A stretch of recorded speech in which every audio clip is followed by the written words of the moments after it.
제가 이렇게 여러분들 만나 뵙고 말씀을 전하는 자리에 설 줄 전혀 몰랐습니다. 목사님께서 어저께 이제 저희 아버님이 좀 위중하셔서 목포에 이렇게 문중 어른들 모시러 가는 자리에 제가 이제 교회에 가겠다. 저희 아이들이 한국 애들이 어떤 건지 되게 궁금해하는 거예요. 본인들이 생긴 거는 한국 애들인데 항상 약간 나의 한국말이 좀 어눌하지 않을까? 그러니까 한국에서 온 애들이 하는 말 가운데 이렇게 이디엄 같은 말이나 약간 욕 같은 말을 들으면 애들이 이해를 못하는 거예요. 그리고 자기들이 막 말을 하는데 그 말들이 애들한테 그렇게 강하게 임팩트 있게 가지도 않고 그러니까 항상 조금 열등감 같은 게 있었거든요. 그래서 엄마 한국 학교에 한번 다녀보고 싶어요. 한국 애들이랑 한번 얘기해 보고 싶어요. 이랬었어요. 근데 이제 목사님 교회에 또래들이 있다는 걸 딱 들으니까 얘들이 먼저 엄마 저 교회 한번 가보고 싶어요. 이렇게 얘기를 하더라고요. 그래서 그래 한번 가보자 하고 이제 왔는데 목사님이 설교 얘기를 하시는 거예요. 목사님 저는 지금 목포 가는데 성경 책도 안 들고 가서 할 수가 없다 그랬더니 괜찮다고 얘기를 하시더라고요. 그래서 제가 감히 이 기름 부으신 자리에 아무 준비도 없이 제가 이렇게 섰습니다. 목사님 말씀하실 때 제가 순종으로 그렇게 하겠다고 말씀드린 이유는 저는 원래 뭐든지 이렇게 준비가 안 되면 잘 못하는 상황인데 성령님께서 그때 저의 마음에 되게 그냥 흔쾌히 걱정을 안 되게 이렇게 해주시더라고요. 그래서 제가 이 자리에 왔고 아까 집사님 기도하실 때 선교지에서 얼마나 주님의 마음을 시원케 해드리면서 열심히 사역하였는지 나누겠다 했는데 저는 대신에 그 사역지에서 제가 얼마나 두렵고 떨렸고 얼마나 많은 의심과 불안 속에서 이 길을 걸어왔는지 그거를 나누려고 합니다. 사실 저는 간증 같은 걸 별로 안 좋아해요. 왜냐하면 저희가 간증은 자기 위주의 편집이잖아요. 자기 위주의. 사실 나는 그러지 못해서 하나님의 응답이 느렸는데 저는 이렇게 어려웠습니다. 이렇게 구구절절 얘기하게 되고 사실 내가 그 순간에 하나님의 일을 더 열심히 하지 않고 다른 일로 소일거리 했기 때문에 내 그릇이 합당하지 않았기 때문에 하나님이 주시려고 했던 복을 받지 못했음에도 불구하고 저희는 그거를 또 다른 연단이나 뭐 이렇게 또 얘기를 할 수가 있잖아요. 그래서 저는 저 위주로 하나님께서 저에게 했던 일들을 편집해서 말하는 게 참 싫고 이렇게 입이 잘 안 열리더라고요. 그래서 성령님께서 인도하시는 대로 그만큼만 이렇게 조금씩 얘기를 드리겠습니다. 저는 저희 남편 되시는 분을 필리핀에서 만났는데 사실은 제가 한국에서 필리핀으로 들어가고자 기도할 때 이미 하나님께서 그때 이제 저희 상황이 좀 어려워가지고 한국 교회에서 파송을 받고 정식으로 들어간다는 게 그게 쉽지가 않거든요. 근데 그 모든 상황들이 다 잘 안 열려서 그것 때문에 기도하고 있을 때 성령님께서 처음으로 저는 그런 체험을 했어요. 너의 배우자를 너보다 그곳에 먼저 보내리라. 그리고 나서 이제 저희가 사역하다가 만나서 저희 목사님이 먼저 받으셨고요. 그때 저는 제가 안 받았기 때문에 막 아니라고 했다가 나중에 사인을 받고 또 기도하시는 분들 통해서 컨펌 받고 저희는 이제 배우자인 거 알고 바로 그냥 뭐 별로 가리고 이런 거 없이 바로 그냥 결혼하고 동역자로 그냥 이렇게 서서 저는 사실은 이제 안 그러면 결혼에 대한 별로 그런 소망 같은 게 별로 안 가지고 있었거든요. 결혼을 하겠다 이런 마음이 별로 없었고 저는 좀 제가 뭔가 하고 싶다. 제가 가진 꿈들이 좀 명확한 것들이 있어서 그거 위주로 많이 움직여서 전혀 생각을 못 했다가 이제 이렇게 됐습니다. 그러면 저는 제 성격이, 그러니까 저는 여기서 말씀을 선포해야 되는데, 제가 처음 와서 이렇게 말씀 선포라는 것을, 성경 공부나 이런 세미나가 아니라 주일 설교 자리에서 목사도 아닌 자가 이렇게 설교를 하는 건 제가 처음 지금 경험하는 거거든요.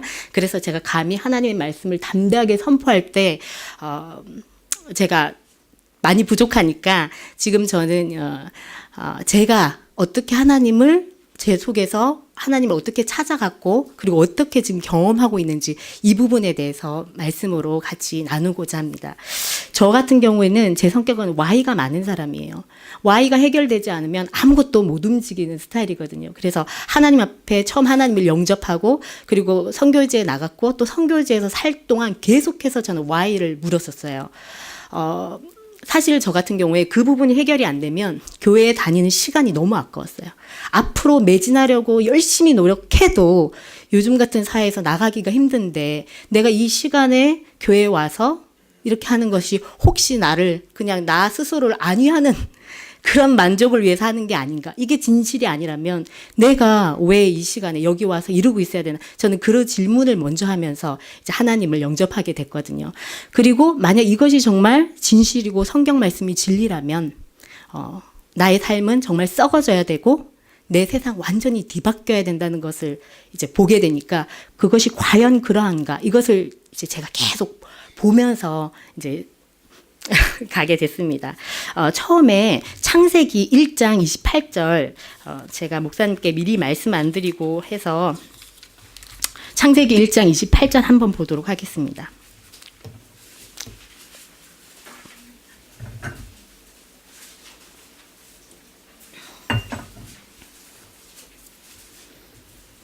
창세기 1장 28절 다 같이 한 목소리로 읽도록 하겠습니다. 하나님이 그들에게 복을 주시며 그들에게 이르시되 생육하고 번성하여 땅에 충만하라. 땅을 정복하라. 바다의 고기와 공중의 새와 땅에 움직이는 모든 생물을 다스리라 하시니라. 아멘. 저한테 가장 첫 번째로 큰 질문은 바로 인간 실존에 대한 질문이었어요. 제가 무슨 철학자도 아니고 그런 건 아니지만 그냥 제 스스로 과연 정말 하나님께서는 세상을 창조하였나? 그러면 하나님께서 창조하였다면 나와 하나님의 관계가 무엇인가? 그것에 대해서 제가 끊임없이 질문하면서 성경 말씀을 보게 됐거든요. 제가 창세기 1장 28절을 보면서 받은 것은 인간이란 존재가 처음에 하나님께서 창조하실 때 하나님은 그들에게 복을 주셨고 그들에게 이르시되 생육하고 번성하여 땅에 충만하여라 하셨고 그런데 하나님께서 저희를 처음 지으셨을 때 하나님의 형상대로 지었잖아요. 그 형상이 무엇인지 우리는 잘 알지 못하지만 그 실체를 보지도 못했고 뭐라고 명확하게 설명할 수는 없지만 뭔가 하나님의 형상이 우리 속에 있고 그거를 저는 이제 하나님의 DNA가 저희 속에 있다고 저는 생각을 했어요. 그런데 여기에 보시면 생육하고 번성하여 땅에 충만하라. 생육이라는 것은 저희가 그 하나님의 온 DNA를 가지고 온 세상에 퍼뜨리고 생육하는 거잖아요. 그리고 두 번째가 땅을 정복하라. 바다의 고기와 공중의 새와 땅에 움직이는 모든 생물을 다스리라 하시니라. 그래서 하나님께서는 저희를 하나님의 대행자, 다스리는 자로 부르셨잖아요. 이것이 하나님께서 저희를 처음 만드셨던 목적인데 그것이 이제 타락으로 인해서 우리가 이렇게 됐다. 이것이 성경이 저희 인간 실존에 대해서 말하는 부분이라고 저는 생각하게 됐습니다. 이제 이 말씀들을 보면서 이제 성경책을 계속 보게 됐어요. 근데 이 창세기 1장 28절의 이 말씀, 그러니까 우리는 하나님의 아들로서, 하나님의 씨를 가진 아들로서, 그리고 하나님의 대행자, 왕의 권위를 가진 그러한 대행자로 부름을 받은 우리인데 그때 저희가 성경 말씀에 의하면 6일째 창조되었잖아요. 그죠? 그리고 바로 7일이 안식일을 주셨잖아요. 그래서 저는 이거를 보면서 하나님께서 인간을 창조하실 때 모든 것을 다 준비하시고 그 다음날 내가 태어난 그 다음날이 바로 안식일이구나. 이것이 바로 하나님의 계획이었구나를 생각하게 됐어요. 그런데 이제 저희가 알다시피 인간이 모두 타락하게 됐고 그 많은 부분들을 저희가 잃고 또 하나님 보실 때는 저희는 죽은 자와 같은 자가 되었구나. 그리고 다시 계시록 21장 1, 2, 3절을 보도록 하겠습니다.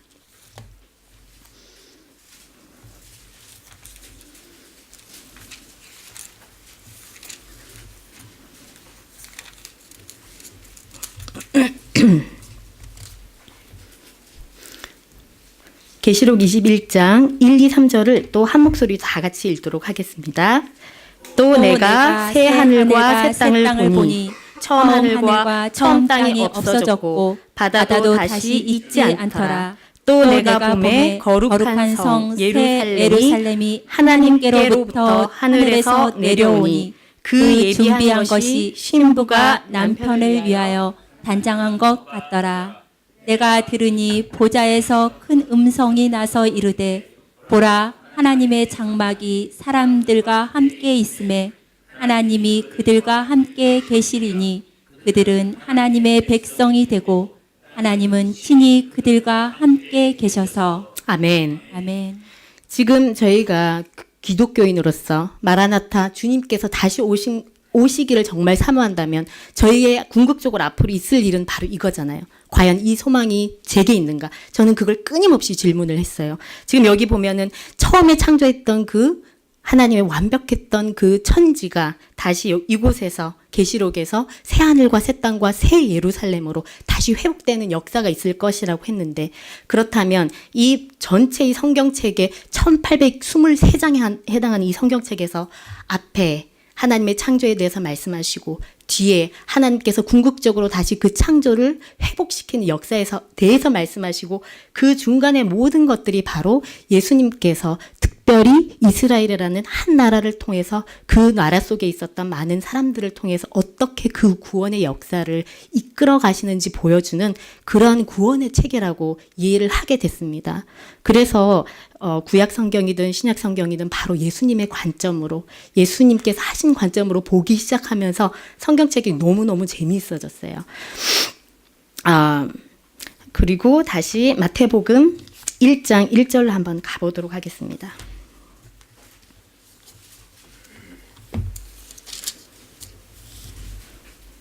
마태복음 1장 1절 다 같이 읽도록 하겠습니다.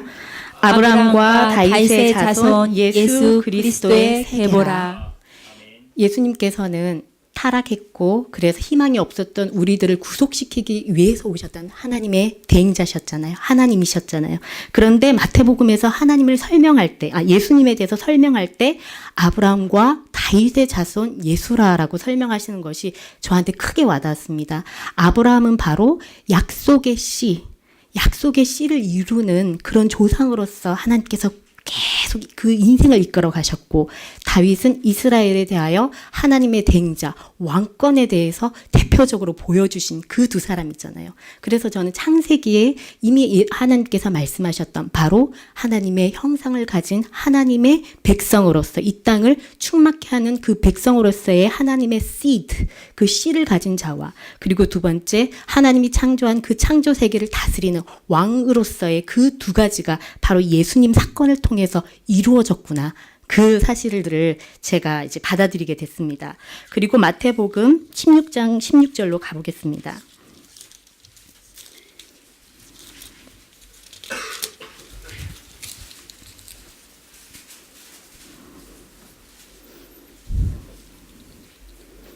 야, 16장 16절 한 목소리로 읽도록 하겠습니다.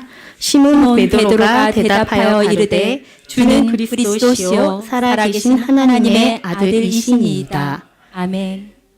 베드로가 처음에 그리스도께서, 예수님께서 누구신지 알았을 때 베드로가 고백한 것이 바로 주는 그리스도시요 살아계신 하나님의 아들이십니다 라고 고백을 했습니다. 그리스도는 여러분들도 잘 아시다시피 기름 부음 받은 자, 그리고 그 당시 이스라엘 백성들은 다윗과 같은 왕이 될 자로 받아들였습니다. 그렇죠? 그래서 여기서도 보면 주는 그리스도시라, 왕권을 회복하는 자요. 그리고 주는 살아계신 하나님의 아들이시라, 바로 하나님의 DNA를 가진 하나님의 진정한 하나님의 자손으로서의 그 예수님의 정체성을 여기서 고백을 했는데, 바로 저희 것이 되어야 할 그 정체성을 베드로가 바로 예수님을 보면서 고백했다고 제가 받아들이게 됐습니다.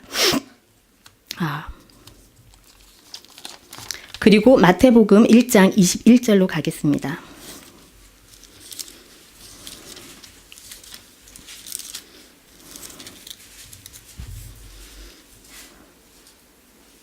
예, 다 같이 읽도록 하겠습니다. 아들을 낳으니 이름을 예수라 하라. 이는 그가 자기 백성을 저희 죄에서 구원할 자이시니라 하니라. 아멘. 저는 저희 하나님께서 정말 최고의 교육자라는 생각을 되게 많이 해요. 구약에서 쭉 신약을 봐올 때 예수님께서 본인을 하늘에서 온 떡이라 그러시잖아요. 그런데 그것을 벌써 하나님께서는 구약에서 이스라엘 백성들을 이집트에서 건져내신 다음에 만나를 먹이시면서 비주얼 에이드, 시청각 자료로 계속 보여주시잖아요.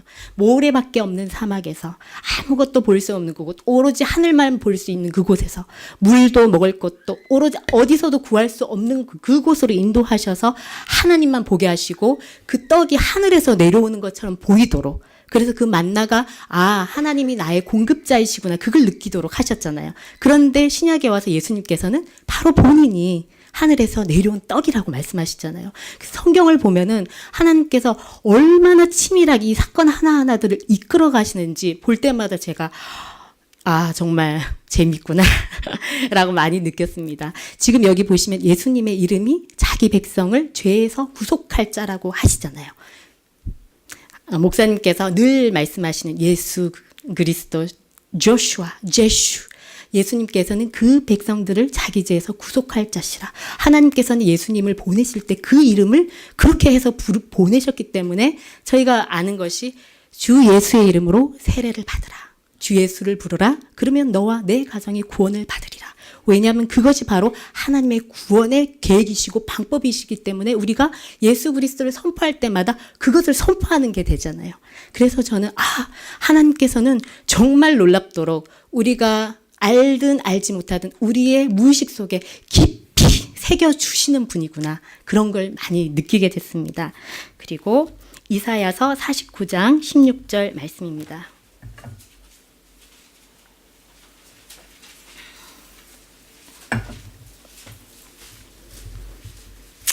이사야서 49장 15절에서 16절 말씀 함께 읽도록 하겠습니다. 여인이 어찌 그 젖먹는 자식을 잊겠으며 자기 태에서 난 아들을 긍휼히 여기지 않겠느냐. 그들은 혹시 잊을지라도 나는 너를 잊지 아니할 것이라. 내가 너를 내 손바닥에 새겼고 너의 성벽이 항상 내 앞에 있나니. 아멘. 저희가 엄마의 사랑을 생각하면 그 엄마라는 이름만 들어도 감동이 그냥 밀려오잖아요. 그런데 엄마와 저희의 관계를 보면 그냥 그런 관계가 아니라 저희 엄마와 저희의 관계도 바로 컨디셔널, 조건과 그죠? 엄마가 저를 태어나게 하신 분이고 저는 엄마에게서 태어남을 받은 자녀이고 그런 관계성들이 있거든요. 바로 그런 것처럼 저희도 하나님께 예수님을 믿음으로 해서 그분의 자녀가 됐을 때 그 엄마의 사랑과 비교할 수 없는 사랑들을 우리가 받는 거라고 그 사랑으로 우리를 사랑하는 거라고 하나님께서 말씀하시면서 내가 너를 내 손바닥에 새겼고 너의 성벽이 항상 내 앞에 있느니 이 일들이 일어나기 훨씬 전에 하나님께서는 자신의 사랑을 예수님의 손바닥에 못을 박음으로 해서 우리에 대한 그분의 사랑을 증거하셨다는 것이 저는 이렇게 성경 속에 있는 그런 예언 하나하나 부분들도 너무 크게 와닿았어요. 하나님은 정말 치밀하신 분이구나. 하나님은 정말 복선들을 많이 깔아놓는 정말 최고의 감독이시구나. 그리고 사도행전으로 가겠습니다.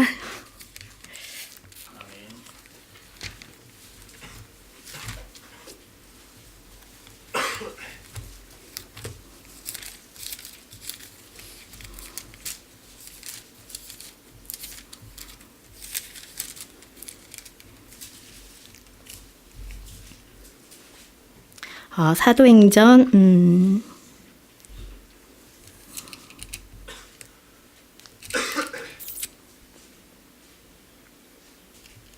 사도행전 2장 42절부터 47절까지 다 한 목소리로 읽도록 하겠습니다.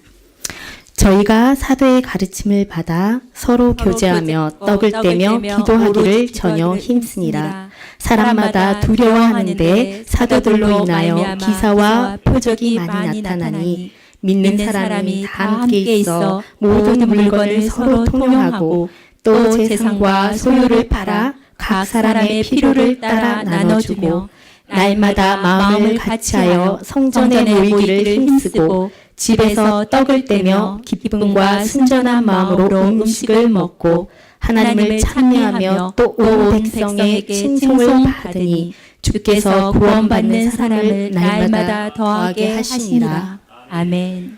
저희가 이 초대 교회를 보면 항상 저희가 본받아야 할 교회, 이 땅에서 이루어야 할 교회의 표본으로 저희가 많이 생각을 하잖아요. 그런데 필리핀에 있으면서 한국 교회를 볼 때마다 참 암울한 소식들을 많이 전해 듣습니다. 지금 제가 생각하는 한국 교회, 대형 교회들이든 작은 교회들이든 저희가 교회 안에서 가르치고 있는 것, 그리고 교회 안에서 추구하는 것이 뭘까요? 저는 제가 이제 대형교회를 다녀보고 했을 때 제가 느낀 거는 뭐냐면 기독교 안에서 추구하는 것이 엘리티즘이라는 걸 되게 많이 느꼈어요. 제가 간증하는 것을 싫어하는 것도 이제 그런 것 때문이기도 하고요. 하나님을 통해서 이 세상을 다스리자. 하나님을 통해서 이 세상을 섬기자. 하나님을 통해서 더 나아가자. 너무나 좋은 거잖아요. 특히 저희 청년들에게 세상을 품으라. 그런데 제가 선교제에 나와서 하나님께서 저를 깨트려 가는 과정을 보면서 느낀 것은 뭐냐면 세상을 다스리는 것은 그렇게 바깥으로 많은 프로그램을 통해서 언어를 통해서 그리고 많은 교육 과정들을 통해서 그렇게 하시진 않더라고요. 하나님의 교육 과정, 하나님의 커리큘럼에는 딱 한 가지 가장 필요한 것이 있습니다. 고난. 그 사람을 철저하게 깨트려서 삶의 소망마저 없을 정도로 철저하게 깨트려서 자기의 삶에 대하여 객관적으로 보게끔 하시는 하나님의 그 연단의 교육 과정이 있다는 것을 저는 보게 되거든요. 그래서 사실은 한국교회에서 그렇게 말할 때 정말 그러한 일들이 일어났으면 좋겠습니다 말하지만 제가 경험한 방법은 세상을 품고 세상을 섬기는 이러한 일들이 내 자신이 깨어지지 않고서는 절대 이루어질 수 없다는 것을 제가 많이 느끼게 됐습니다. 그리고 만약 우리가 교회에서 변호사도 나오고 검사도 나오고 대통령도 나오고 국무총리도 나오고 정말 그렇게 해야 된다고 믿지만 그 본인이 하나님 앞에서 그 자아가 완전히 깨어져서 하나님께서 쓰실 만한 그릇이 되지 않은 상태에서 기독교인이라는 이름으로 나가면 저희가 경험했던 그런 많은 일들이 장로님이 대통령이 돼서 누가 돼서 법원장이 돼서 그러한 일들이 많이 일어나고 그것이 세상에 주는 메시지가 바로 기독교는 자기 배를 불리는 다른 종교와 여느 다를 바 없고 오히려 더 이기적인 하나님의 이름으로 면죄부를 가지고 더 이기적으로 나가서 지금 우리가 기독교라고 감히 말할 때 너무나 수치스러움을 당하는 그런 상태가 되고 말지 않을까 저는 그런 생각을 많이 했습니다. 하나님 앞에서 정말 하나님의 축복을 받고 싶다. 하나님과 정말 관계 속으로 들어가고 싶다. 하나님께 정말 쓰임 받고 싶다 하시면 아마 하나님께서는 여러분들이 자기 신발을 벗는 훈련을 시키실 것입니다. 그게 처음에는 되게 힘들고 처음에는 괜히 왔다 싶고 돌아가고 싶고 주저앉고 싶고 하시겠지만 그것이 하나님의 연단의 과정이라는 것을 말씀드리고 싶습니다. 기독교는 복을 위해서 이 땅의 것을 추구하기 위해서 하는 종교가 아니지 않습니까? 저희가 이 땅에서 잘 먹고 잘 살기 위해서 하는 종교라면 어떻게 저희가 오는 세상에 대한 소망을 얘기할 수 있겠습니까? 어떻게 많은 사람들로 하여금 선교지로 가고 순교하라는 말을 할 수 있겠습니까? 어떻게 그 땅에서 핍박받는 사람들에게 가족들과의 인연이 끊어지더라도 주님의 이름을 잡으라고 어떻게 그런 말을 할 수 있겠습니까? 지금 우리가 평안할 때 예수님을 찾고 교회에 앉아있고 이것이 나의 신앙생활이라고 한다면 높음도 깊음도 현재일도 장래일도 그 어떠한 것도 하나님의 사랑을 우리 위해서 끊을 수 없다는 그 하나님을 어떻게 증거할 수가 있겠습니까? 저는 솔직히 제가 선교사로 나가 있지만 필리핀에 대해서 조금 아시는 부분들이 있을 거예요. 저희는 오래 살면 살수록 무서운 곳이 이곳이구나 하고 느낄 때가 많거든요. 그러면 그곳에서 만약에 어떠한 일이 생긴다 그러면 사실은 감당할 자신이 없어요. 제가 선교사로 와 있지만 특히 제 자녀에게 납치나 무슨 일이 생긴다? 그러면 제가 그것을 감당할 자신이 없단 말이에요. 그런데도 그냥 그곳에서 하나님을 붙들고 있습니다. 그냥 하루하루를 살아가는 거예요. 하루하루를 하나님과 씨름하면서 하루하루를 넘기고 왜냐하면 그분의 신실하심을 믿으니까 왜냐하면 하나님께서 하실 일에는 뜻이 있다고 믿으니까 그렇게 자기 자신이 하루하루 죽어지는 삶이 지금 이 땅에서도 일어나야 되지 않을까 생각합니다. 그리고 저는 선교사란 이름으로 여러분들에게 불리고 그곳에 있지만 사실 전 여러분들이 더 대단해 보이세요. 저는 그곳에서 파스토라이고요. 미셔나리입니다. 제가 어쩔 땐 너무 다운돼 있어서 하나님 왜 이런 거예요? 불평하고 하나님 알아서 다 하세요. 나 모르겠어요. 이제 나 못 움직이겠어요. 할 때도 다른 사람들이 저를 파스토라라 하고 저를 미셔나리라 하니 어쨌든 저는 마음속에서 제 마음속에서 부글부글 끓어오르더라도 전도 시간 되면 전도하러 나가야 되고 말씀을 가르쳐야 되는 시간이면 말씀을 가르쳐야 됩니다. 저를 그렇게 부르니까요. 근데 여러분들은 아니시잖아요. 여러분들은 직장에서 기독교인이라 그러면 저 밥맛 없는 인간 이란 말을 충분히 안 들으실 수 있잖아요. 나 기독교인이 아니라고 부인 안 하시더라도 그냥 가만히 있어도 되시잖아요. 그런데 만약에 그 자리에서 나는 기독교인입니다. 나는 주님을 믿는 사람입니다. 나는 주님의 백성입니다 하고 그러한 삶을 살아가신다는 것이 전 여러분들이 더 대단하시고 더 양심적인 것 같아요. 저는 어쩔 수 없어서 그렇게 살아가야 하지만 여러분들은 여러분들의 양심으로 그렇게 사시는 거잖아요. 그래서 사실 선교지에서 한국의 많은 상황들을 들으면서 듣는 거는 지금 한국이 더 힘들겠다. 한국에서 신앙생활하는 것이 더 힘들겠다. 세상이 가만두지 않잖아요. 아주 바쁘게 움직이잖아요. 바쁘게 움직이고 너무나 좋은 것들을 많이 보여주잖아요. 이걸 안 가지면 내가 행복하지 않을 것 같고 그러한 상황 쳇바퀴 속에서 하나님의 음성에 귀 기울이고 하나님의 앞에서 겸비함에 앉아있는 것이 얼마나 힘든 것인지 알기 때문에 사실 저는 여러분들이 더 대단해 보이십니다. 그 물질을 가지고 손 발발발 떨릴 수 있는 그 물질을 가지고 선교지 와서 심는다는 것, 그것이 저는 여러분들이 더 대단해 보이십니다. 저는 지금 말씀 읽은 것 중에서 그 42절에 저희가 사도의 가르침을 받아, 저는 여기서 사도들이 무엇을 가르쳤을까를 생각해 봤어요. 유대인들은 토라를 외우고 너무나 하나님의 말씀에 대해서 우리가 받는 것 이상으로 다 받을 수 있는 분들이세요. 우리는 그냥 그 단어로 이해하지만 그분들은 그 의미들을 몸으로 그냥 확 체득할 수 있는 분이잖아요. 왜냐하면 하나님께서는 그분들의 문화와 그분들의 언어로 본인을 계시하셨기 때문에. 그런데 여기서 무엇을 가르쳤을까? 저는 사도들이 주 예수님은 그리스도라고 가르쳤을 거라고 생각해요. 이분들이 이미 가지고 있는 그 지식에 사실 우리가 못 박아 죽였던 그 예수님이 그리스도시라고 가르쳤을 거라고 생각합니다. 마태복음, 저희가 마지막으로 읽었던 마태복음 28장 18, 19, 20절로 가보겠습니다.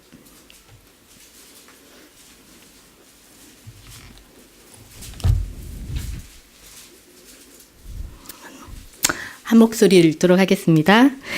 예수께서 나와 일러 가라사대 하늘과 땅의 모든 권세를 내게 주셨으니 그러므로 너희는 가서 모든 족속으로 제자를 삼아 아버지와 아들과 성령의 이름으로 세례를 주고 내가 너희에게 분부한 모든 것을 가르쳐 지키게 하라. 볼지어다 내가 세상 끝날까지 너희와 항상 함께 있으리라. 아멘. 여기서 예수님께서는 저희와 함께 계신다는 약속을 하셨는데 그 앞 문장에 보시면 내가 너희에게 분부한 모든 것을 가르쳐 지키게 하라는 구절이 있습니다. 그죠? 다 마음에 와닿으셨겠지만 예수님을 우리 삶 속에서 드러내고 그분을 느끼고 그분의 임재를 경험하고 그분의 역사를 체험할 수 있는 방법은 바로 예수님께서 그리스도시라는 것을 이 땅에서 선포하고 가르쳐야 한다는 그것이 저의 믿음입니다. 그리고 교회는 바로 그것을 하기 위해서 존재하는 공동체라고 생각합니다. 여기서 많은 프로그램들이 있잖아요. 특히 한국 분들은 너무 부지런하셔서 프로그램도 많이 만드시잖아요. 그 모든 프로그램에 잠겨서 예수님께서 그리스도시라는 것을, 예수님께서 나의 영혼 육뿐만 아니라 모든 창조 세계의 하나님이시고 주인이시라는 이 사실을, 이것을 증거하지 않는 교회가 과연 교회일 수 있을까? 그것이 어떠한 의미일까? 그렇게 미지근한 것은 하나님께서 토해내신다고, 예수님께서 토해내신다 그러셨잖아요. 모양은 그리스도인 교회인 것처럼 가지고 있지만 그 살아있는 하나님의 증거자가 되지 못할 때 우리는 미지근한 자가 될 수밖에 없다는 것을 보게 됩니다. 저는 차라리 그때 예수님께서 차갑거나 뜨거우라고 하신 말씀이 맞는 것 같아요. 아예 하나님을 부인하고 믿지 않는 사람은 그래도 회개할 수 있는 기회가 있잖아요. 나는 내가 예수님을 안 믿은 걸 내가 아니까. 그런데 나는 예수님을 믿고 있다고 생각했는데 나는 그 진정 사실 뚜껑을 열어봤더니 그건 아니었어 라고 했을 경우에는 회개할 기회가 더 어려울 것 같은 거예요. 그래서 이 마지막 세대에서 정말 교회의 사명은, 그리고 우리의 사명은 하나님께서 세상을 창조하시고 그 회복시킬 분명한 미래. 그래서 이 보이는 것이 사실은 잠깐 있는 것이고 올 그 큰 것을 위해서 분명히 있는 그 미래 가운데 우리의 삶은 바로 하나님의 그 구속사적 관점으로 봐야 되지 않을까. 그때 우리는 우리의 삶이 얼마나 하나님 앞에 가치 있는 것이며 또한 하나님의 그 큰 역사 속에 얼마나 사실은 미미한 존재인지를 깨닫고 겸허해질 수 있는지. 인간이라는 존재가 아주 자기중심적이잖아요. 내가 하나님을 느껴야 되고 내가 하나님께 응답을 받아야 되고 하나님께서 나를 위해 응답해 주셔야 하고 하지만 그 모든 것들이 저희가 깨졌을 때 하나님 앞에서 내가 어떤 존재인지를 조금 더 객관적으로 볼 수 있는 것은 저의 그릇이 깨졌을 때 그래서 저희가 온전히 예수님은 그리스도이시라는 그 증거자의 삶을 살 때 그때 저희는 그러한 하나님의 증거자로서 살 수 있고 또한 그 교회가 바로 주님을 증거하는 그래서 성령께서 살아서 역사하시는 그 교회가 될 수 있다고 저는 믿습니다. 저는 제가 마지막 이거 지금 딱 제가 하나님은 제가 30분 안에 끝내도록 도와주세요 했는데 지금 딱 12시거든요. 그리고 나서 제가 저희 PPT를 보여드릴 텐데 그걸 보여드리고 나서 마지막에 제가 여러분들의 교회에 어떻게 오게 되는지 간증을 살짝 드리도록 하겠습니다. 그러면 목사님 이거 그냥 누르면 될까요? 제가 기계치여가지고 선교 하나님의 명령 저희가 증거자로 사는 삶이라고 생각합니다. 여러분들 필리핀 하시면 뭐가 생각나십니까? 더워요. 망고요. 천혜의 자연 환경. 사실 저희는 사역 때문에 막 해서 많이 가보지를 못했어요. 관광지를. 하지만 저희가 아는 것은 필리핀은 정말 아름다운 곳이고 지와 자연도 풍부하고 그렇기 때문에 축복과 또 아픔, 식민지라는 그 아픔을 겪었던 그런 나라입니다. 그런데 제가 생각할 때 많은 분들의 머릿속에 이러한 필리핀이 있지 않을까 싶습니다. 빈부의 격차가 너무 커서 그 부와 그 가난이 같이 공존하는 나라이고 자연재해가 많은 나라이고 또 유명인들이 한 번씩 가서 사고치고 오는 나라, 카지노로 사고치고 오는 나라이며 또 사진 하나가 뭐죠? 납치가 빈번한 나라. 그리고 무슬림이 같이 공존하는 나라.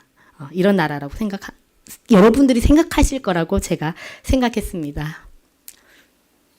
이쪽으로 나오니까 약간 바뀌어서 나오네요. 선교, 그 뜨거운 부르심. 선교의 주체는 성령님이십니다. 저희가 모두 동의하는 바지요. 선교는 보내는 자와 보내심을 입은 자가 함께 심고 거두는 사역입니다. 여기에는 많은 의미가 담겨 있습니다. 심고 거둔다는 것은 저희가 사역과 눈물과 기도와 물질을 함께 심는 것도 있고 함께 거두는 것도 있고 또한 그렇기 때문에 축복도 함께 심고 거두는 사역이 바로 이 선교 사역이라고 생각합니다. 그런 면에서 여러분들 교회 아성교회는 너무 복이 많으세요. 민 목사님께서 저 필리핀 그 선교사 협회에 외부 활동을 잘 하시지 않는 분이세요. 자녀 없이 혼자 오셨기 때문에 더 전심으로 헌신하여서 사역하시는 분입니다. 그분이 심는 모든 것들이 여러분들이 또 거두게 될 것이잖아요. 그러니까 여러분들은 정말 충성된 하나님의 일꾼을 섬기는 교회이니 하나님이 어떻게 축복을 안 해주실 수 있겠습니까? 여러분들은 복받은 분들이십니다. 선교사는 자기 십자가를 지고 주님의 증인으로 사는 자이라고 생각합니다. 선교사가 뭘 많은 걸 할 수 있을까요? 그 외국 땅에서 이방인으로서 건축을 많이 하고 뭔가를 많이 짓고 중요한 사람들을 하고 물론 할 수 있겠죠. 그런데 선교지에 있어 보면은 그 영향력들이 밖에 보여지는 것보다 얼마나 작을 수 있는지를 알게 됩니다. 저희 목사님하고 저의 선교 철학이라 그럴까요? 그거는 딱 그겁니다. 말도 어누라고. 저희는 저희 성도들에게 얘기해요. 말도 어누라고 문화적으로도 너무 모르는 게 많은 저희가 여러분들 앞에서 할 수 있는 게 뭐가 있겠습니까? 필리핀 파스토르들 더 훌륭하신 분들도 많은데 저희는 단지 하나님께서 가라 그러셔서 가고 왔고 그리고 그냥 그분의 증인으로서 그냥 여러분들 앞에 삶을 살아가는 것입니다. 저 코리아노가 저 외국인이 왜 저 가난한 동네에 가가지고 저러고 살고 저러고 있을까? 그것은 살아계신 하나님 때문입니다. 나도 너무 싫을 때도 있지만 살아계신 하나님이 그렇게 하라고 하셨기 때문입니다. 저는 저희 성도들하고 제가 고전분투하는 거를 같이 나누는 편이에요. 그리고 딱 한 가지 말씀드린 거는 여러분 저희는 그저 증인입니다. 이 지역을 섬길 수 있는 자가 여러분 속에서 나오면 저희는 떠나야 될 하나님의 일꾼입니다. 라고 얘기를 드립니다. 저희 목사님이 이제 논문을 썼을 때 이게 마케팅 믹스에서 미션 믹스를 따왔어요. 저희 부부는 성령님께서 주체이시고 그렇기 때문에 성령님이 인도하신 대로 가야 된다는 그 철칙엔 정확하게 변함이 없는데, 저희가 조금 또 싫어하는 말이 그런 말이에요. 선교지라서 아유 모르겠네요. 잘 안 되네요. 세상에서 그 말 하면 통합니까? 안 통하잖아요. 기업체에서 제가 좀 안 되네요. 안 통하잖아요. 하나님 일이라면 우리가 세상에서 일하는 것보다 더 열심히 헌신해야 되잖아요. 그러니까 저희가 마케팅이란 말을 싫어하지만 거기에서 나오는 그 부지런함, 근면함, 효율적인 것, 전략적인 것, 이러한 것들을 배워야겠다 하고 저희가 의식적으로 이 부분을 또 공부를 이 부분을 또 포커스를 맞춰서 하시게 되셨어요. 선교의 주체이신 성령님의 준비가 되기 위한 선교사의 청지기적 본분에 대한 자기 이해. 선교사라면 세상 사람들이 말하는 지역 연구가는 아니에요. 그 지역 연구로서 필리핀에 대한 모든 총체적인 것을 이해하면서도 하나님의 시각으로 필리핀을 볼 수 있어야 하거든요. 그리고 선교의 효율적, 전략적 접근을 가능케 하는 선교사의 선교지에 대한 총체적 이해. 그래서 선교사는 끊임없이 공부해야 됩니다. 끊임없이 내가 알고 있는 것이 뭔지, 그리고 사실은 그분들보다 더 많이 알아야 합니다. 정탐꾼 내지는 파이어니어로 들어간 자이니까 더 열심히 더 공부해야 되고, 그 필리핀 분들은 자기 나라니까 모르는 것들을 저희는 더 알고 들어가야 되는 것이라고 생각합니다. 그러면 필리핀에 대해서 저희 부부가 생각하는 선교지로서의 가치가 무엇인가? 사실 저는 아까 말씀드린 것처럼 제가 두렵고 떨리는 마음과 의심하는 마음으로 있다 그랬잖아요. 필리핀에 큰 대형 교회들이 있습니다. 필리핀에 목사님들이 많습니다. 왜냐하면 미국 식민지가 되고 나서부터 복음주의 교회에서 많은 미국 선교사님들을 파송을 했어요. 그리고 중국에서 나중에 혁명이 일어났을 때 그곳에 있었던 미국 선교사님들이 필리핀으로 다 대거 입국을 하게 되셨어요. 그래서 필리핀 안에는 미국의 그 주요 교단들이 정착이 되어 있습니다. 그러면 저는 제가 저희 부모님도 모시지도 못하고 이런 현실 보이는 것들을 보면서 사실 저는 왜 제가 여기 있어야 되죠? 그거를 거의 매번 하나님하고 붙들고 씨름하면서 선교사가 왜 필요하죠? 저는 제가 그 답을 구하기 위해서 매번 씨름을 했습니다. 네, 쭉 보시면서 계속 나누도록 하겠습니다. 첫째는 식민지 기독교, 그러니까 제대로 된 기독교는 아닌 거죠. 필리핀으로 카톨릭 교회가 들어왔을 때 그 신부 또는 수도사들은 단지 종교만을 가르친 자들이 아니었습니다.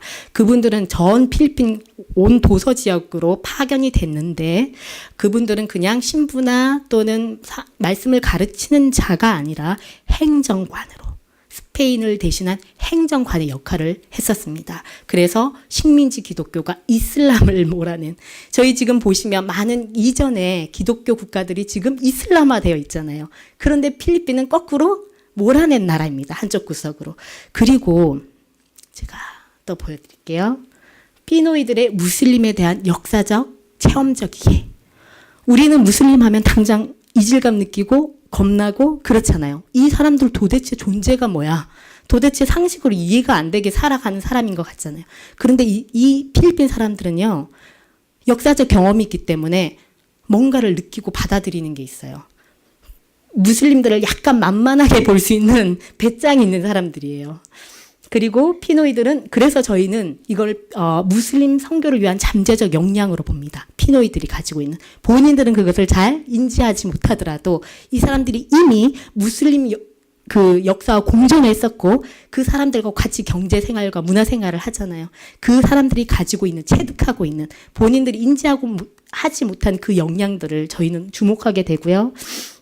여기 보시면 여기 아이들이 No war again 이렇게 얘기하고 있어요. 아직도 빈번하게 전쟁이 일어나고 니노의 아키노 대통령이 탄핵을 당할 만큼 그 경찰들과 군인들이 한꺼번에 무슬림들에게 총 맞아 죽고 아직도 이러는 곳이 필리핀입니다. 그리고 여기 보시면 여기 작은 무슨 상 시커먼 거 들고 있죠. 이게 산토니뇨라고 해서 예수님의 어린 예수님의 상을 가지고 있는 겁니다.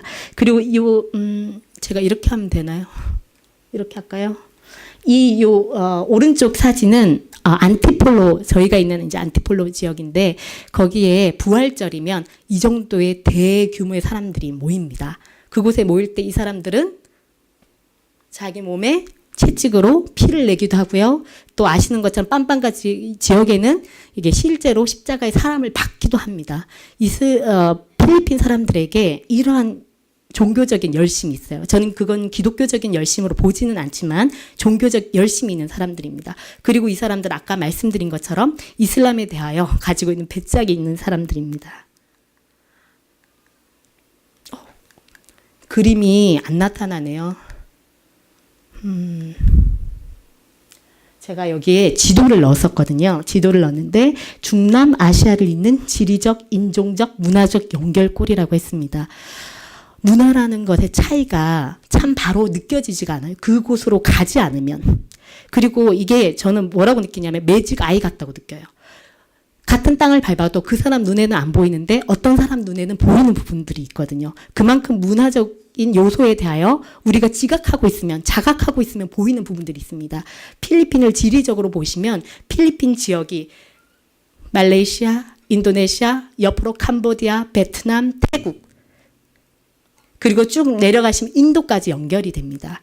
이곳에서 한국 사람들이 하면 한 문화적 차원을 거쳐야 하지만 필리핀 사람들은 그것을 잇는 지리적, 인종적으로 또 말레이, 그다음 중국계, 인도계 여러 가지 인종들이 혼합되어 있거든요.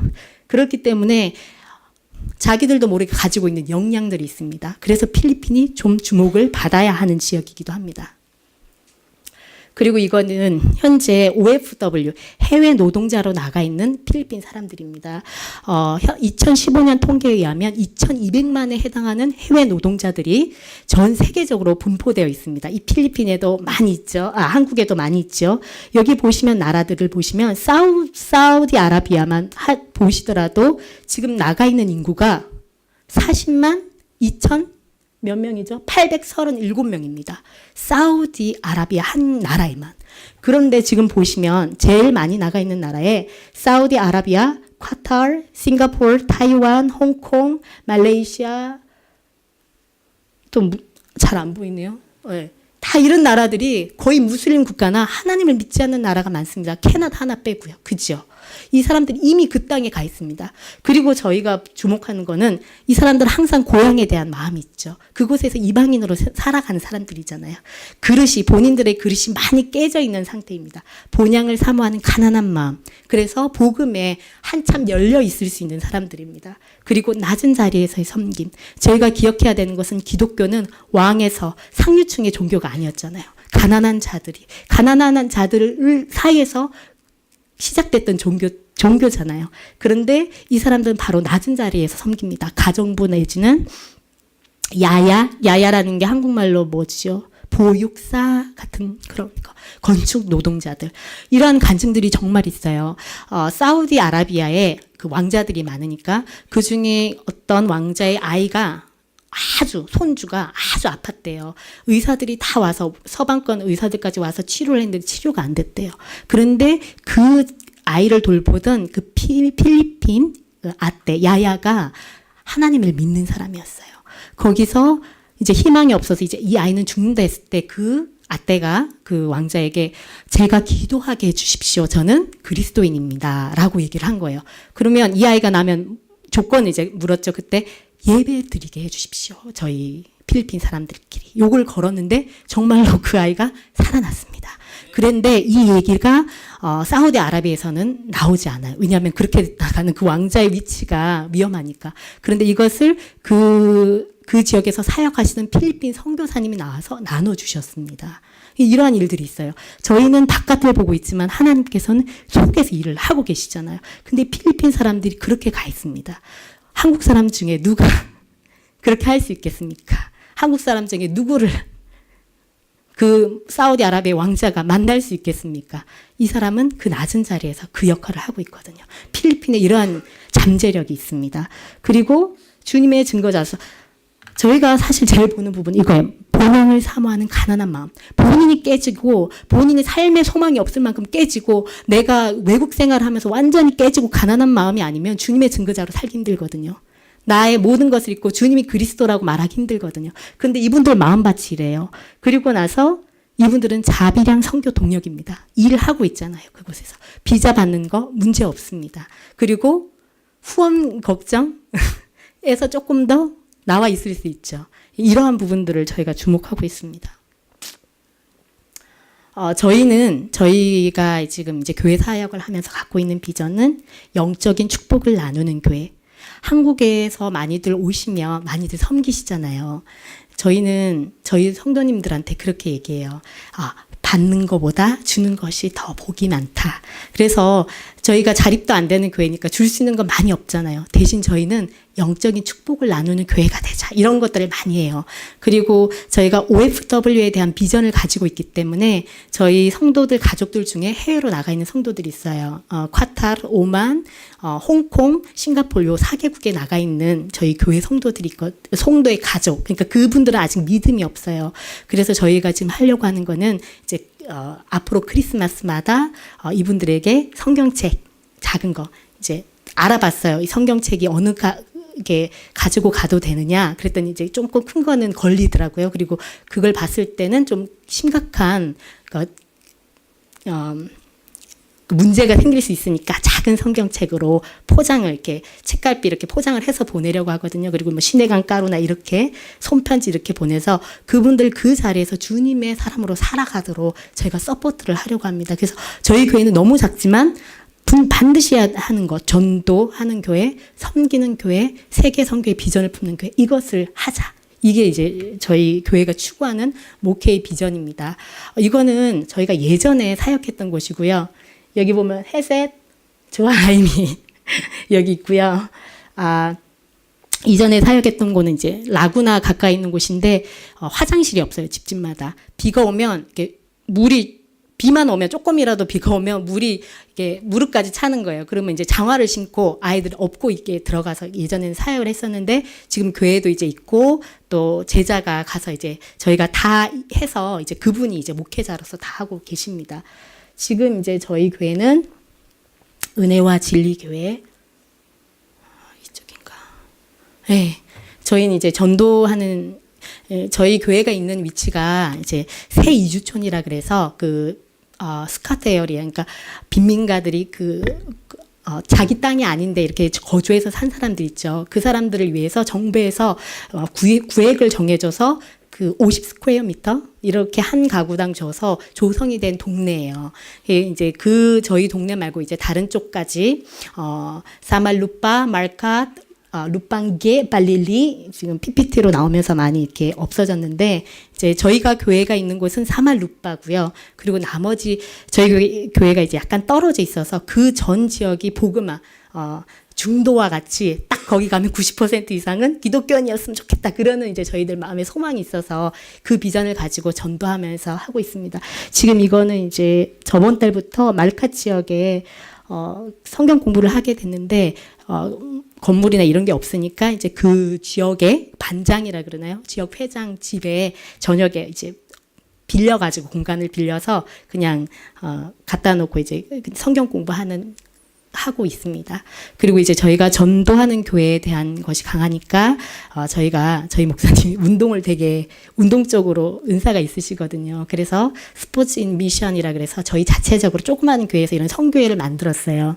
그래서 여기 지금 농구부로 들어가 있는 애들은 사실 믿음이 별로 없어요. 대신 우리가 농구단을 운영을 하고 농구로 아이들을 모으니까 아이들이 그냥 오는 거예요. 원래는 태권도 선교사니까 태권도를 가르쳤어요. 그런데 아이들이 한두 번 오고 안 오는 거예요. 너무 힘들다고.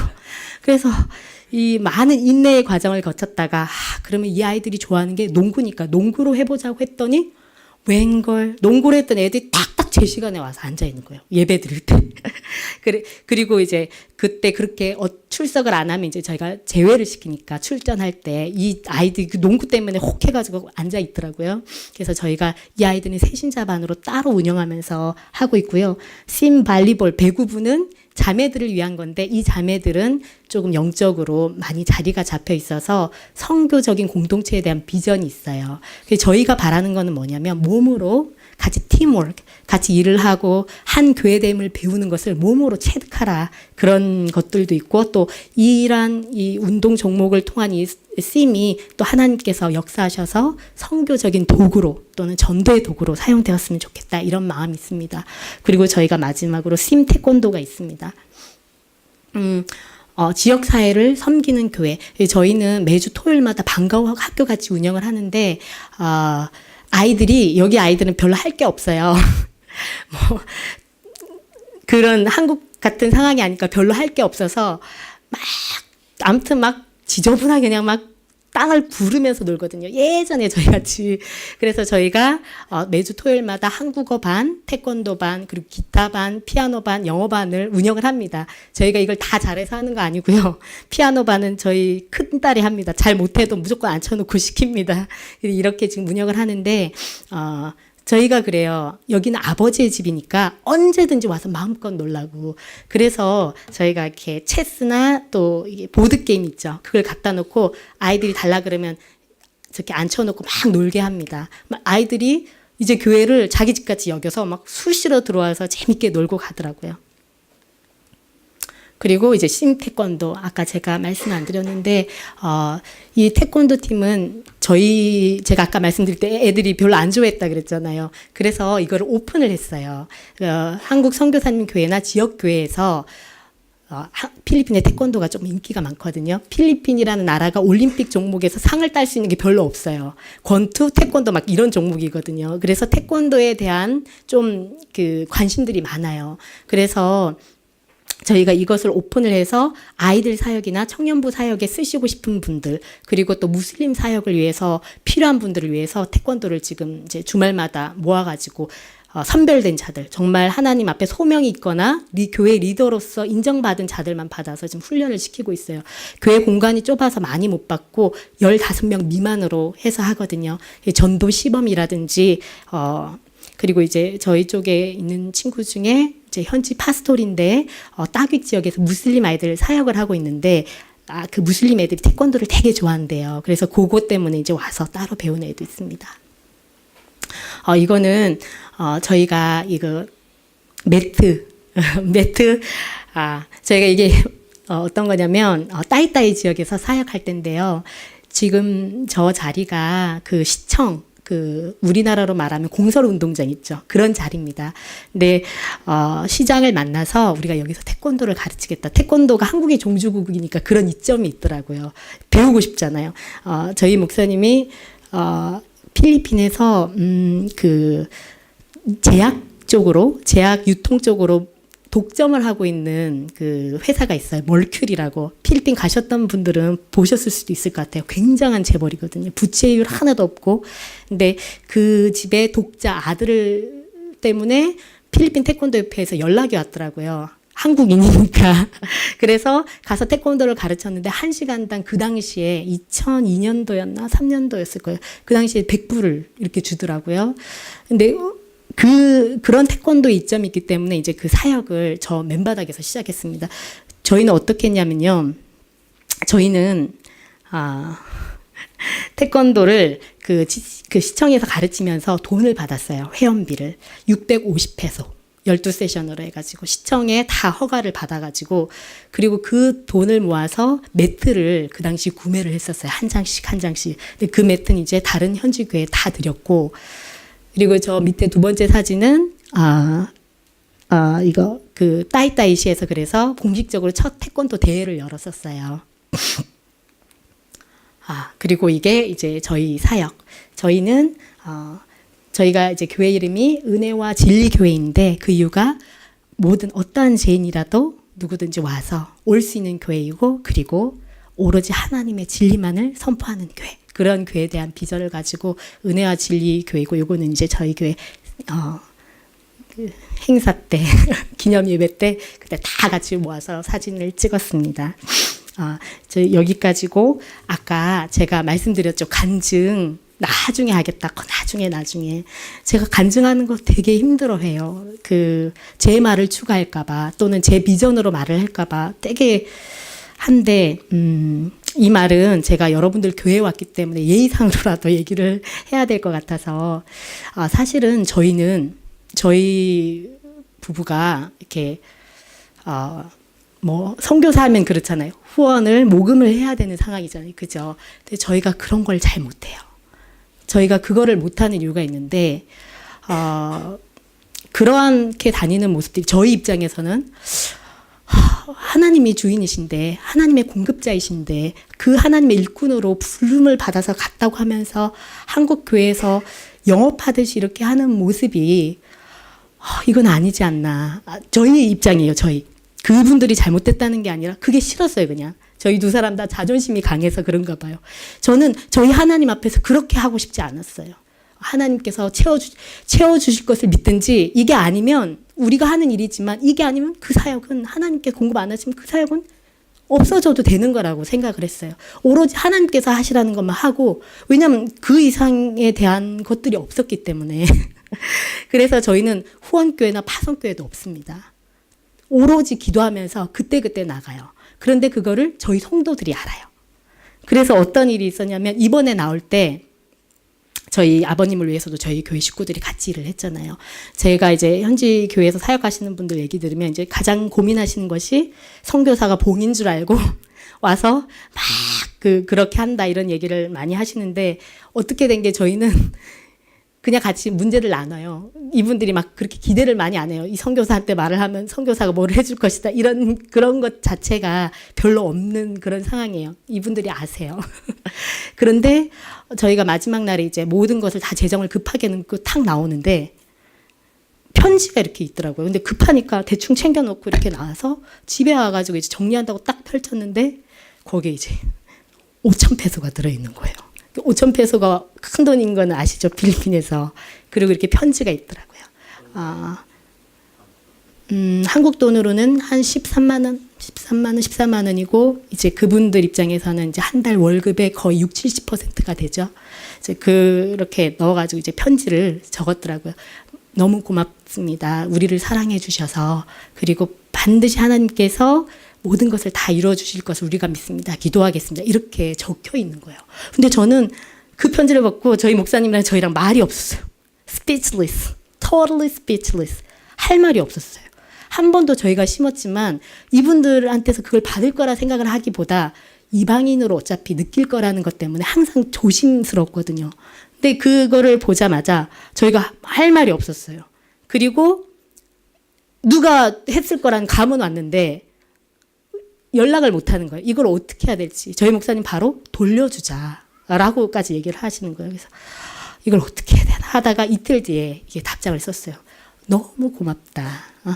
우리는 가난한 선교사이지만 우리 가난한 성도들의 파스토리인 것이 너무 자랑스럽고 감사하다.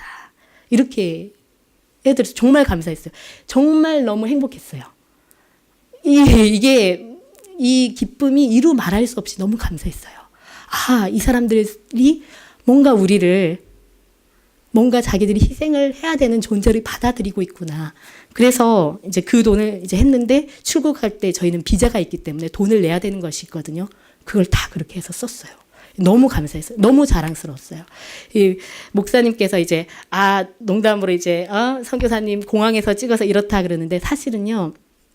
제가 아까 말씀드린 것처럼 why라는 질문에 대한 해답이 됐기 때문에 사실 제 모습이 어떤 것인지에 대해서 이게 막 옷 주름도 이게 제 옷이 아니다 보니까 막 꺼내 입어가지고 이것도 못하고 왔잖아요. 근데 별로 신경이 안 쓰여요. 내 모습이 어떠한 것인지에 대해서 별로 신경이 안 써요. 단지 하나님 앞에 조금이라도 좀 부족한 모습을 조금이라도 덜 보였으면 좋겠다. 딱 이거 하나거든요. 그리고 저희 아이들이 필리핀 한국 그 선교사 자녀학교를 다니면서 거기서 왕따를 막 당했어요. 촌스럽다. 너는 이런 것밖에 없네. 이런 말들을 많이 들었는데 저희는 아무 생각이 없다가 애가 그것 때문에 힘들어하는 거예요. 저게 뭐가 힘들까? 그러다가 그런 말들을 들으면 속상할 것 같죠. 그런데 조금은 미안한 마음이 있죠. 애들한테. 애들은 아직 소명이 없잖아요. 나는 여기 왜 태어났어? 엄마 나는 왜 사는지 모르겠어라는 말을 큰딸이 사춘기에 이제 들어가니까 하더라고요. 왜 나는 이 땅에 태어났는지 모르겠어. 이런 말들을 하긴 하는데 저는 감사해요. 저는 어떠한 생각이냐면 고난으로 깨트려지지 않으면 가난을 경험해 보지 않으면, 본인이 그 가난 속에서 그들과 같이 한번 완전히 깨트려지지 않으면 깊이 있는 사람이 될 수 있다고 생각하지 않아요. 많은 체험들을 해서 넓게 살 수는 있을지 몰라도 그 사람의 내면이 깊이 있는 사람이 되기는 힘들다고 생각해요. 그래서 저는 이것마저도 저희 아이들을 향한 하나님의 교육과정이라고 생각해요. 하나님의 커리큘럼이라고 생각해요. 그래서 이 아이들이 이것을 감사함으로 이겼으면 좋겠다. 이래서 이것이 그렇게 중요한 게 아니구나까지도 나중에 알았으면 좋겠다. 그래서 제가 애들한테 그랬어요. 너희는 복덩이야. 태어나자마자 자격 기준 안 묻고 바로 선교지에서 사역하니까 너네는 복덩이잖아. 너네는 복덩이인 줄 알아. 이렇게 하면 뭐 무슨 생각을 하는지 모르겠어요. 엄마랑 아빠랑 얘기해봤자 말이 안 통한다고 할지 뭐라 그럴지. 그래서 아무튼 그렇습니다. 그래서 제가 이제 간증한다는 내용이 이제 사실은 이제 그 아버님 소식을 저희가 7월에 들었거든요. 7월에 들었는데 저희 친정 아버지도 제가 선교사로 사역하고 있을 때 돌아가셨어요. 근데 저희 아버지가 하나님을 믿지를 않았기 때문에 제가 할 수 있는 건 기도밖에 없잖아요. 계속 기도를 하는데 어느 날 기도가 다 찼다는 느낌이 들었어요. 그리고 하나님께서 하시겠구나. 기도가 다 찼다. 기도가 더 안 되더라고요. 그러고 있었는데 이제 하루 저 이런 거 나누는 거 별로 안 좋아하긴 하는데 꿈을 꿨는데 저희 아버님을 봤는데 깨끗한 옷을 입고 있는 이렇게 지하철이 쫙 있는데 많은 사람들 중에 한 사람에게 이렇게 빛이 이렇게 탁 둘러싸여 있고 주먹대듯이 탁 가서 보여주는데 저희 아버지세요. 그런데 그거를 타기 위해서 지하로 내려가시는데 저랑 눈을 안 마주치시고 내려가더라고요. 그래서 제가 그냥 감으로 아버님이 돌아가시는데 구원을 받았으며 내가 그 임종을 못 볼 수도 있겠구나라는 생각을 했어요. 그런데 정말 한 달 안에 그 일이 일어났는데 저는 이미 준비를 받았잖아요. 제 마음으로. 사실은 그 장례식장에 가서 많은 사람들이 울고 불고 하는데 저는 감사했어요. 구원을 받았잖아요. 어차피 제가 이 땅에 살아봤자 50년, 길어봤자 50년 후에는 만날 분이잖아요. 구원받았다는 것 때문에 너무 감사했어요. 저희 아버지가 좀 되게 교회 가는 걸 반대는 안 하는데 본인은 건들지 마라 주의였거든요. 근데 원래는 의사가 오늘 내일 한다고 했는데 그래서 한국을 갔었는데 그 뒤로 2년을 더 사셨어요. 대신 그 중환자실의 침대에서 그러니까 주변에 계속 죽어가는 사람들을 본 거예요. 그러면서 이분의 마음이 가난해져서 침상에서 세례를 받고 돌아가셨어요. 저는 그걸 아니까 저희 아버님 저희 친정아버지 돌아가셨을 때는 너무 감사해서 장례식장에서 울지도 않았고 하나님께 너무 감사했어. 내가 여기서 이랬더니 하나님께서 우리 아버지 내가 복음 전하려고 할 땐 전혀 정말 가능성 제로로 보였던 우리 아버지를 구원하셨네. 이것 때문에 전 너무 신이 나고 감사했거든요. 근데 이번에 이제 저희 아버님이 아프셨을 때는 제가 마음이 되게 힘들었어요. 그래서 오죽하면 이제 제가 저희 성도들한테 그 얘기를 했어요. 저희 목사님 이제 영명으로 모이세스거든요. 모이세스. 그래서 저희 목사님 항상 자기는 말이 어눌하다 그래요.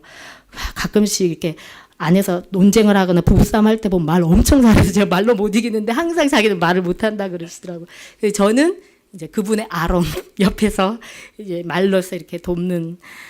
그런데 말이 서로 없는 거예요. 집에 들어오면.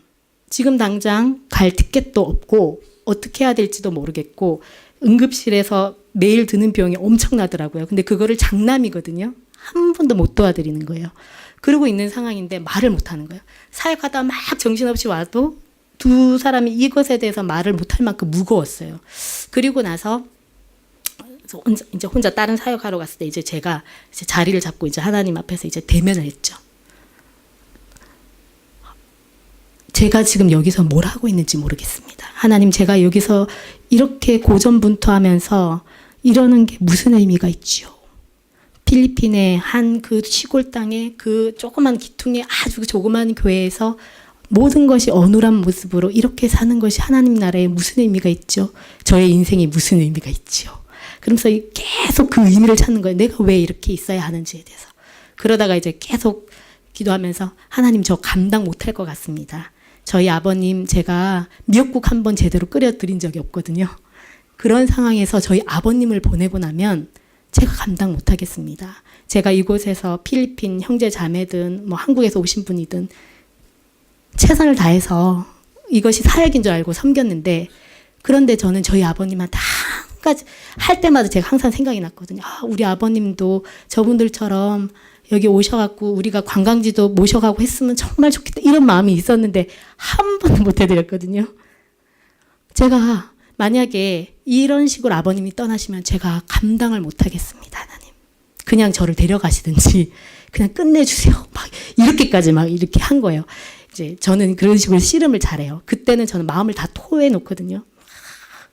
그러고 나서 이제 돌아왔을 때는 이제 아무 말도 안 하고 모른 척 하고 있고 그렇게 기도를 하면서 또 뭐라고 했냐면 하나님, 저는 한 번도 저의 필요를 제대로 이렇게 안 하지 않았습니까?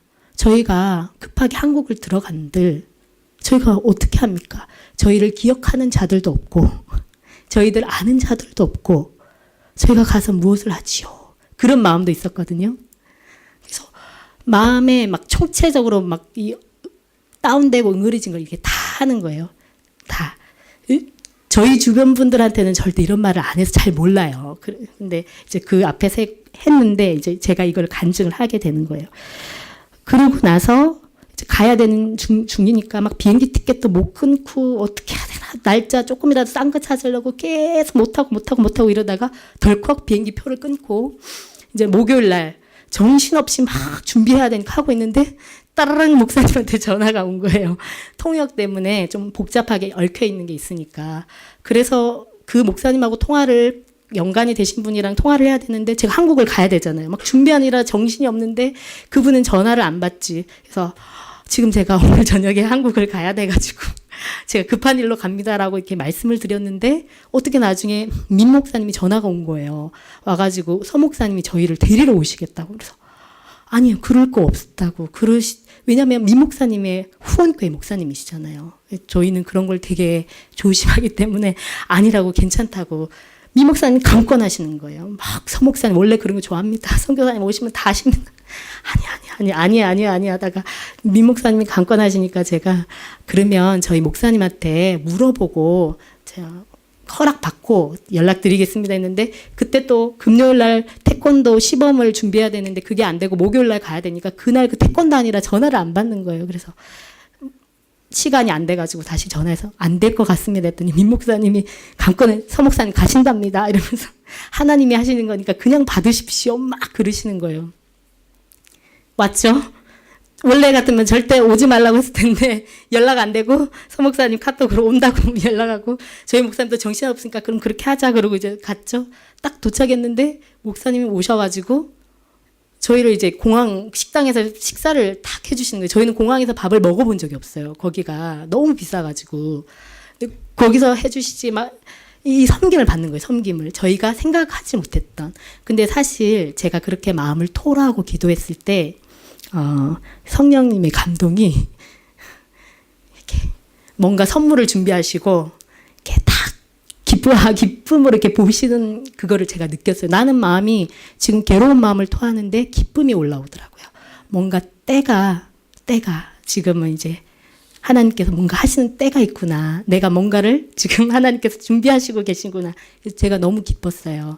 이거를 나눌까 말까 하다가 목사님께서 저를 세우셔서 이 부분은 나눠야 될 것 같아서 이렇게 나눴습니다. 그래서 사실 저희는 저희 아이들도 그러고 여러분들 교회에서 너무 사랑을 많이 받고 너무 감사하고 너무 행복하게 정말 섬김을 받고 있습니다. 오늘 이렇게 너무 감사드리고 제가 마지막으로 이제 말씀드리고 싶은 것은 아까 보신 것처럼 정말 우리의 신앙이 정말이라면 진짜라면 미지근한 게 아니라 그 말씀대로 살아야 된다고 생각합니다.